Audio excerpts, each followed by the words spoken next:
Uniform కొనుక్కోలేనప్పుడు వాళ్ళ కోసం మార్కెట్కి వెళ్ళి వాళ్ళకు కావాల్సినటువంటి అవసరాలకు సంబంధించిన సరుకులు కొనుక్కోలేనప్పుడు ఇంటికి వెళితే గుండెల నిండా బాధగా ఇబ్బంది పడుతూ ఉంటారు महिलांता तल्लुलंता।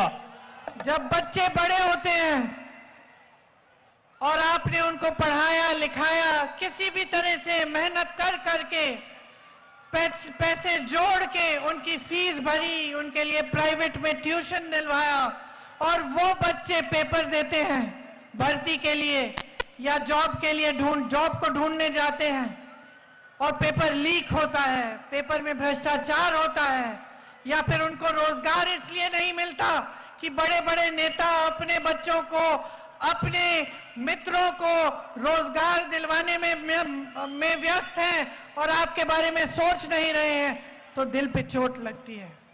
పిల్లలందరినీ పెద్దవాళ్ళు చేసి అనేక సమటొచ్చి చదివించి ఉన్నత విద్య అభ్యసించిన తర్వాత ఉద్యోగాల కోసం మనం పంపిస్తే ఉద్యోగాల కోసం తయారైనటువంటి పిల్లలు పరీక్షలు రాసేటువంటి సమయంలో ఆ ప్రశ్నాపత్రాలు లీక్ అయితే ఉద్యోగాలు రాక వాళ్ళు బాధపడతా ఉంటే గుండెలు అలసిపోతా ఉంటాయి తల్లులందరికీ కూడా అని చెప్పి నాకు కూడా తెలుసు ఒక తల్లిగా। जब एक नौजवान बच्चे की आशाएं टूटती हैं, जब उसका दिल टूटता है, तो इससे बड़ा दुख कोई माता पिता नहीं सह सकते। బిడ్డ యొక్క భవిష్యత్తు వారి గుండెలో బాధపడతా ఉంటే ఆ తల్లి తట్టుకోలేదు। ఈ రాష్ట్రంలో ఉన్నటువంటి తల్లులు బాధ పట్టించుకోకుండా, బిడ్డల బాధ భవిష్యత్తు పట్టించుకోకుండా పాలకులు పెద్ద పెద్ద వాళ్ళు మాత్రమే వాళ్ళ బిడ్డల భవిష్యత్తు చూసుకుంటున్నారు। నాకు చాలా బాధగా ఉంది। जिन नौजवानों ने तेलंगाना के आंदोलन में शहादत दी, उनके माता पिता पर क्या गुजर रहा होगा आज। తెలంగాణ ఉద్యమంలో పోరాటం చేసినటువంటి ఆ విద్యార్థుల భవిష్యత్తులు ఏమీ లేకపోతే ఆ తల్లిదండ్రుల బాధ ఏంటి, వాళ్ళ భవిష్యత్తు ఏంటి అనే బాధ కూడా నాకుంది।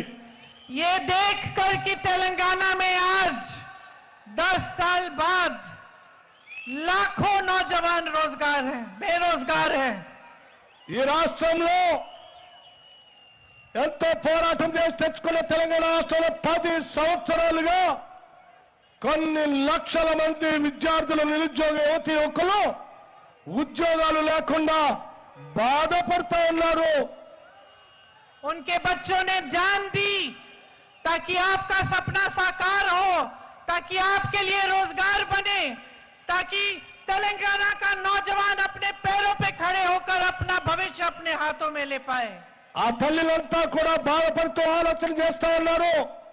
ఏ బిడ్డలైతే తెలంగాణ కోసం పోరాటం చేశారో వాళ్ళందరికీ మంచి భవిష్యత్తు ఉండేటువంటి ఉద్యోగాలు వచ్చేటువంటి ప్రభుత్వం ఉంటే బాగుండేది అని, అటువంటి లేదనేకి ఏదో బాధపడతా ఉన్నారు తల్లులంతా।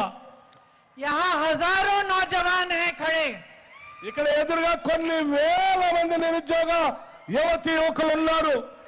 हाथ ऊपर करके बताओ, आप में से किसी को भी बीआरएस ने एक रोजगार दिया है। చేతులెత్తి చూపించండి, మీకెవరికైనా బీఆర్ఎస్ ప్రభుత్వము नहीं दिया। ఉద్యోగ అవకాశాలు ఇచ్చిందా అని చేతులెత్తి చూపించండి। और अब आप मुझे बताओ कि केसीआर जी के परिवार का एक एक सदस्य मंत्री है, उसका बड़ा बड़ा रोजगार है, बड़े बड़े बिजनेस है कि नहीं।